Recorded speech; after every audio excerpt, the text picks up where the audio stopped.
Bonjour la meute et bienvenue dans un nouvel épisode de l'Agence Touche Chien. Je suis Tam, éducatrice canine, et dans cette vidéo, je vais vous livrer un des jeux que bon nombre de professionnels du monde canin utilisent pour entraîner leurs chiens. Avant de démarrer, notre chef des communications extérieures veut vous passer un message extrêmement important.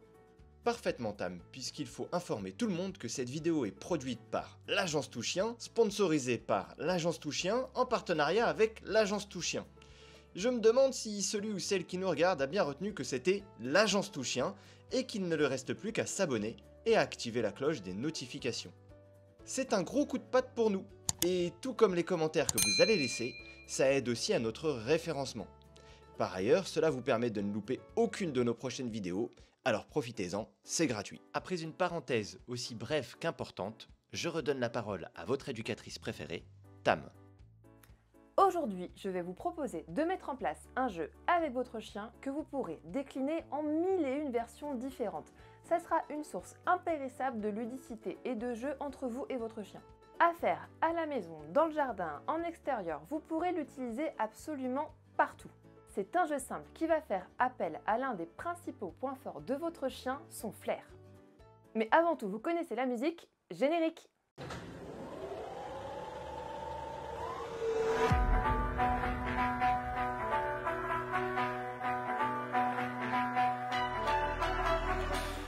Alors, pour mettre en place ce jeu, vous aurez besoin d'un petit bois, d'une pince ou d'un gant pour le manipuler, je vous expliquerai pourquoi, et bien évidemment de friandises.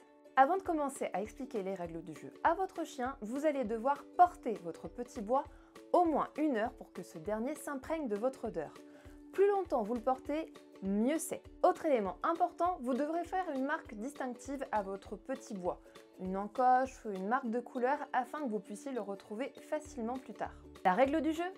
Votre chien va devoir retrouver le petit bois imprégné de votre odeur, quel que soit l'endroit où vous le cachez ou quel que soit le nombre de petits bois qui lui seront présentés. Cette activité est directement inspirée d'un exercice que l'on retrouve au cours des concours d'obéissance, où le chien, au milieu de plusieurs petits bois, doit rapporter celui imprégné de l'odeur de son maître. Dans notre cas, pas besoin d'être aussi formel que sur les terrains d'obéissance. Le but est de s'amuser avec son chien en lui proposant une activité ludique qui sort de l'ordinaire. Nous allons également lui apprendre à se concentrer sur son odorat, à discriminer les odeurs et à se concentrer sur une odeur toute particulière, la vôtre.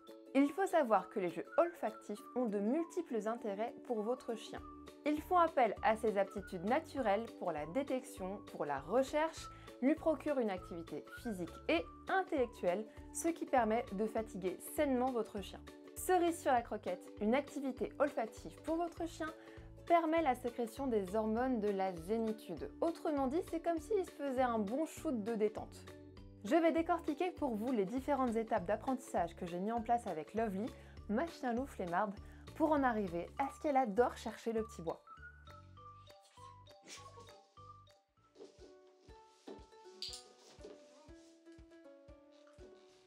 Dans une pièce au calme, on commence avec du travail au clicker pour que Lovely comprenne que l'exercice va se jouer autour de ce nouvel objet. Chaque fois qu'elle oriente son attention vers le petit bois, je marque et récompense. Je fais en sorte de rendre l'objet intéressant en le bougeant, en le cachant et surtout en jouant.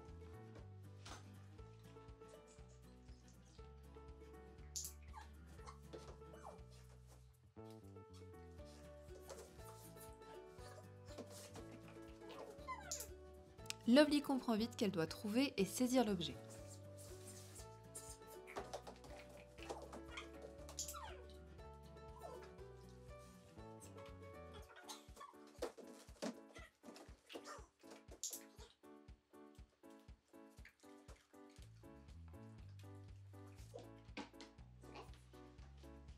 Dans cette deuxième étape, un petit peu plus de protocole. Ici, j'apprends à Lovely qu'elle doit me rapporter le petit bois à mon commandement. On peut voir là encore que tout se fait en douceur et dans le jeu.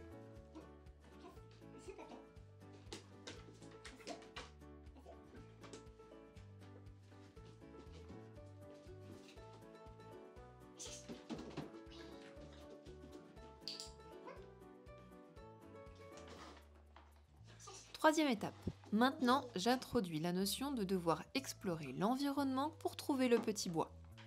Pour cela, je me sers d'un cône pour cacher l'objet à rapporter. Tout ça devant la chienne, pour le moment.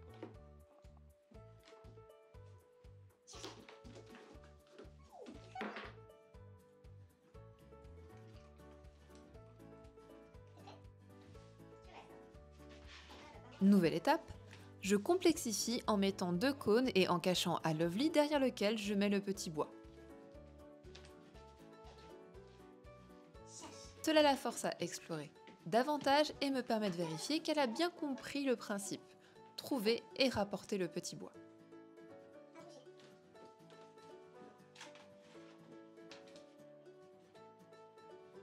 Cette étape, elle est pour vous rassurer. Bien sûr que non, ça ne marche pas du premier coup, et bien sûr que oui, il faut du temps et de la patience afin de s'assurer que votre chien a bien compris le principe de l'exercice. N'hésitez pas à revenir en arrière en cas de besoin et surtout, allez-y progressivement et dans la bonne humeur.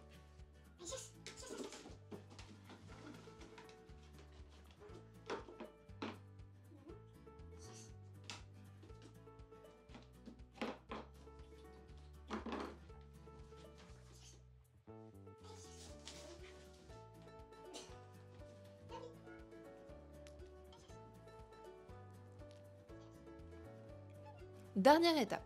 Cette fois-ci, changement d'environnement.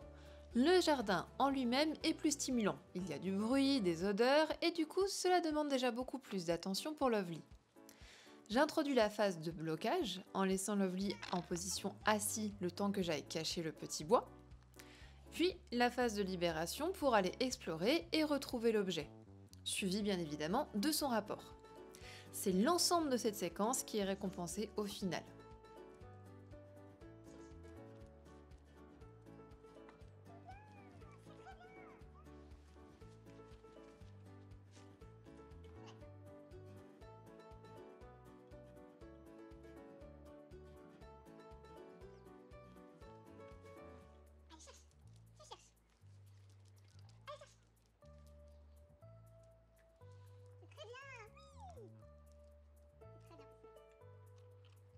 Ouais, il aime bien ce là.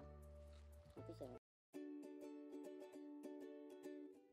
Pour que l'apprentissage du jeu se passe bien, n'oubliez pas ces principes importants. Vous devez être patient et vous devez être progressif, quitte à ne pas hésiter à revenir en arrière si vous avez l'impression que votre chien n'a pas bien compris le concept.